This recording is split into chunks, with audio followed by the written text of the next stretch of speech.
আসসালামু আলাইকুম everyone, this is my mini blog. আজকে আবারও ছোট্ট একটা রান্নার ভিডিও নিয়ে চলে আসলাম আপনাদের মাঝে।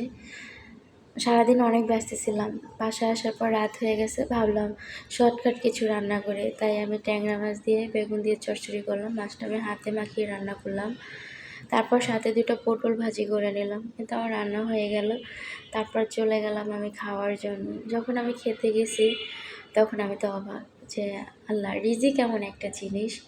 আমি মাত্র দুটো আইটেম করেছি রান্না করে যে আজকে এটাই আমার খাবারের মেনু। দেন আমার এক বড় আপু আমাকে ইলিশ মাছ ফ্রাই আর ভর্তা দিয়েছে। আমি আপু কোথায় পেলেন? বলে যে আমার বোনের বাসা থেকে পাঠিয়েছি। কি রিজিক অদ্ভুত জিনিস, তাই না? আমি প্ল্যান করছি আমার রিজিকে যা আছে তাই কোনো না কোনোভাবে আসছে।